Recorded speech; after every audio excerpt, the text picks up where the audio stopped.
What's up, everybody? Solomon here. I hope you guys are all having a fantastic Thursday. If you see any scam ads on this video, please do not participate in those. I took a little bit of a break over the past couple of days, but trying to hop back into things here. We have had actually I did like a 35 or 40 minute video yesterday, and it ended up getting deleted. So I am going to do like a little bit of a brief version of some of that video in this.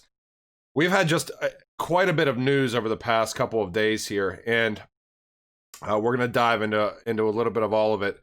This was from today, though, and this is absolutely gigantic, in my opinion, for adoption and, mainstream adoption. And, this is just validation that we are exactly in the right space, and we have been this entire time. Price is going to come, obviously. Utility price is going to come, obviously, but this is giant. Okay, so I'm just going to get into this right now. S&P Dow Jones Indices to launch cryptocurrency indexes in 2021. This is from Reuters. S&P Dow Jones, a division of financial data provider S&P Global Incorporated, said on Thursday that it will launch cryptocurrency indices in 2021, making it the latest major finance company to enter the nascent asset class. The S&G Dow Jones Index branded products will use data from the New York-based virtual currency platform Luca on more than 550 of the top traded coins, the company said. S&P's clients will be able to work with the index provider to create customized indices and other benchmarking tools on cryptocurrencies, S&P and Luca said in a joint statement. They hope that more reliable pricing data will make it easier for investors to access the new asset class. We've been saying this is a new asset class all along, just more verification for us that it obviously is, and reduce some of the risks of the very volatile and speculative market, they said. With digital assets such as cryptocurrencies becoming a rapidly emerging asset class, the time is right for independent, reliable, and user-friendly benchmarks, said the global head of innovation and strategy at S&P Dow Jones. The move by one of the world's most well-known index providers could help cryptocurrencies become more mainstream investments. And then it goes into, Bitcoin's price, and large firms, including Fidelity Investments and Japan's Nomura Holdings Incorporated, have started safeguarding Bitcoins and other cryptocurrencies for institutional investors, while major exchanges have started offering Bitcoin derivatives. We know the same thing with derivatives with other digital assets as well. And what's interesting is, this is all kind of rolling out here near the end of 2020. I believe very much so that the bear market in 2019 and 2020 was probably going to be one of the greatest buying opportunities in history as far as buying into digital assets that have utility, long-term utility. Now, we are going to have additional market cycles, obviously, but my opinion is that percentage rise that always happens may go down, but here's what happens, though. With utility, I don't really know if you can put a cap on utility in digital assets, because I believe very much so the digital assets, along with certain other the fourth technological revolution technologies, what they're going to swallow as far as all these traditional legacy markets. I mean, everything's going to be blockchain enabled, distributed ledger technology enabled. Most things will run with AI. Internet of Things plays a big part in that. Biometrics to a certain extent, obviously, as well. So it's going to be very interesting where this all goes. And, we've seen dates aligned to 2025 and 2030. And that is very much so what this is targeting still. I see these digital assets that have been around that have these massive partnerships. And I've tried to touch base on some of them on Patreon. And, there's multiple more out there I'm going to get into as well. But, they look dead if you're looking at them from a charting standpoint. Even if you just look at it, if you don't even know what you're looking at, it looks like, wow, this flatlined, it's completely dead. I don't think that a lot of these are dead. I think that these relationships are going to be blossoming, and the utility is going to shine through in the near future. All right, but S&P Dow Jones Indices, this is the website right here. So, this is going to be huge. I read on another website that it's essentially going to allow S&P customers to put certain digital assets into their portfolios, benchmark them, track them, just like you would any other index fund. So you've got equity, fixed income, commodity, strategy, multi-asset, indicators, custom solutions. This is by asset class on their website. I just can't wait to see cryptocurrency, aka digital assets, under here as well, because that's where we're headed, ladies and gentlemen, and it's going to happen sooner rather than later, certainly. So saw this today as well. This is India. This is Tata Consultancy Services backed Blockchain Toolkit announces support for Ethereum blockchain. Now this is Quartz. This is the Quartz dev kit. Now Quartz is very much so a part of Tata Consultancy Services, TCS Bank. Actually, I've done videos on TCS Banks stating that I've found information that Quartz actually underpins the TCS Banks platform at this point. Now, that is Banks spelled B-A-N-C-S, not B-A-N-K-S. However, you know, we see these announcements that are supposedly new, and I'm seeing this from multiple news outlets today. They've always backed Ethereum. They've always backed R3. They've always been integrated into Bitcoin. This, I'm talking about Quartz. And they've been integrated into Ripple as well. So if we look here, this is from Quartz right here. This is probably like 6 months ago. The Quartz cross-border remittances solution enables bank/payment systems to connect to newer DLT-based payment infrastructures like RippleNet. But I don't even need to get into that. This is their actual, this is like a one-pager or whatever. Or I guess it's a four-pager because there's 4 pages here. They're connected into Hyperledger, R3 Corda, Ethereum. I've seen things saying that they're connected into Bitcoin. And the Ripple network, obviously, through the Quartz gateway. So, but the dev kit obviously has supported Ethereum for quite some time. So I don't know why they're just stating this now. All these crypto news sites are like months behind. This thing came out like months ago. So good news for Ethereum that we already knew. But yeah. All right. I did about a half-hour, 40-minute video on this yesterday. I strongly suggest, and there's a little piece of new information in this too, that you watch this, okay? This is an interview with Brad Garlinghouse with Julia Chatterley. What is this, Fast Money that she has? First Move, I'm sorry. Okay, and there's a lot of information in here, okay? But I did want to touch base just kind of on the last little portion of this, okay? And I lost my space in here. Hold on. Any truth to that rumor? Now she is talking about Western Union. Any truth to the rumor that Western Union is a Ripple customer? And again, I'll let you listen to this, but this is not new news to any of us that have been paying attention. There was a document that came out that I will show you back in January stating explicitly that Western Union is still very much so testing Ripple, even though they had quote-unquote negative reviews a couple years ago. You know, we are very cautious about, you know, we talk about our customers when they're ready to talk about it. There's lots of rumors out there about, you know, various customers Ripple has been working with. Some of them are true, some of them are not true, and so I'm gonna dodge that question. Not very I can see you doing that, but that's not a no. I notice, and I'm noting that down. Ask about that next time.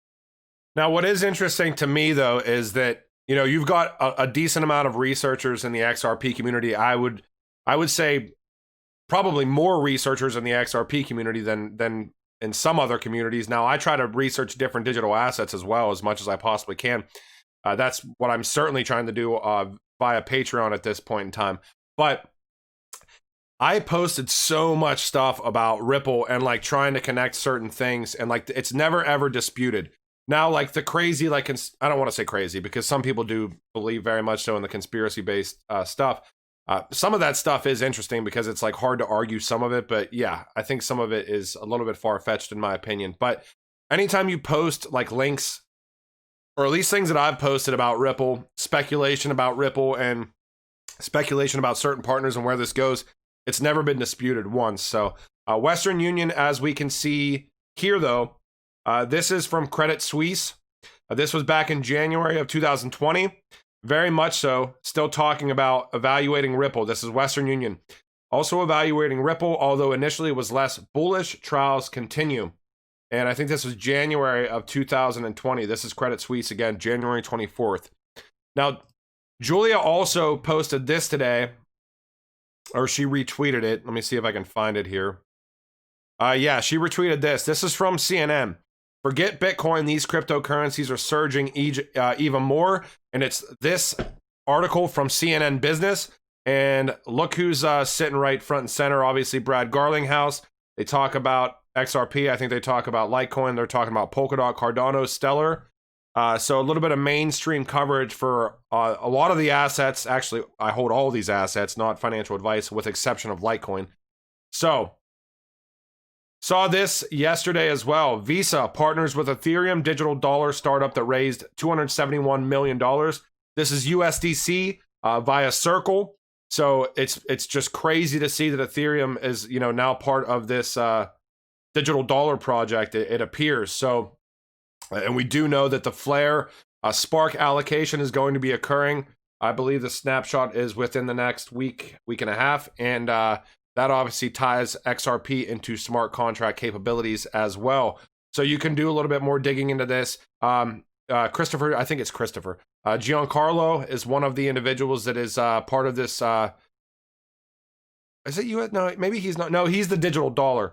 Okay, USDC. So yeah, that's Circle, and obviously tying in with Visa. Look into the digital dollar project as well. But this is I don't know if this is USDC. Hold on.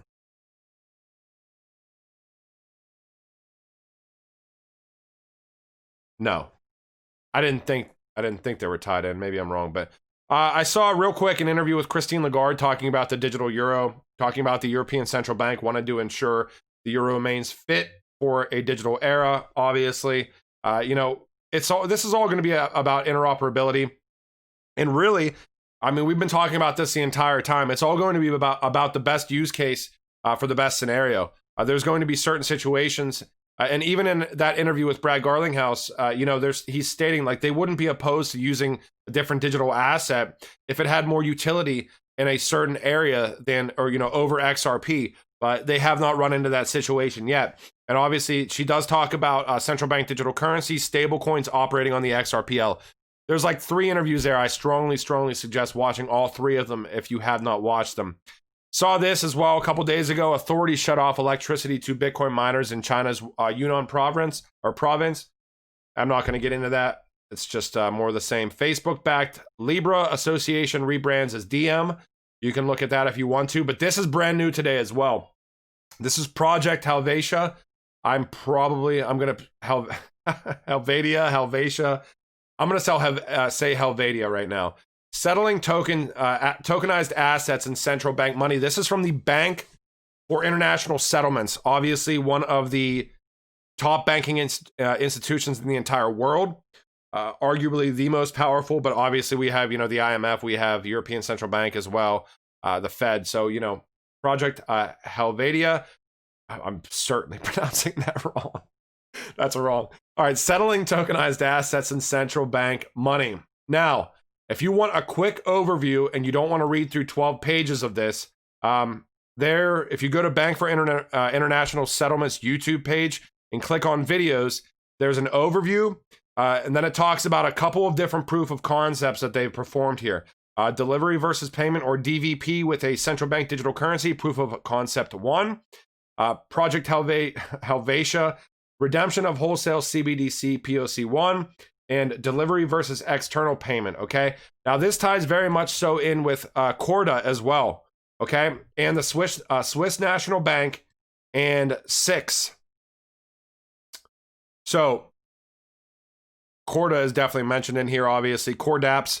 This specific SDX business logic is a set of bespoke applications building on Corda technology, so-called Cordaps. Cordaps are distributed software applications that can provide any functionality required. For example, the application software defines, okay, you get it, right?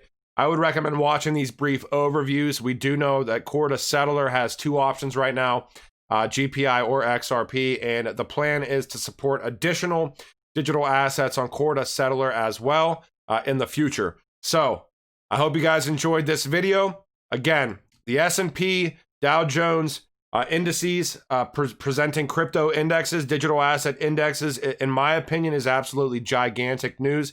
Now, this is a joint thing here. I think this Chicago Mercantile Exchange is involved in this as well. So, yeah, feel free to take a look through these, and I hope you guys had a fantastic day. I am surprised. I know when I posted this, I think Stuart XRP said, I'm surprised Bitcoin hasn't broken all-time high after this announcement, but I talked about this previously. There may be a little bit of consolidation with Bitcoin. I hope there's a little bit of consolidation with Bitcoin right now, because I want to see, and I watched Blockchain Backer, I think, is his video talking about the potential for 2 altcoin runs versus 1. If you don't follow him, check him out as well. I want to see 2. I don't want to have a, 1 massive altcoin run with a blow off top and then we're in another bear market. Certainly I don't want to see that, but I'm prepared regardless. I could care less. We still have a little bit of time here, ladies and gentlemen. I am glad that I am on this ride with you all, and it's going to be exciting to see where this goes. Certainly going to be presenting more deep dives on Patreon. Thinking about also opening up a Discord on Patreon, being able to openly communicate a little bit more, present research in a little bit of a more efficient manner. So hope you guys had a great morning, afternoon, evening, wherever you happen to be. If there is news tomorrow, I will certainly present it. All right, later.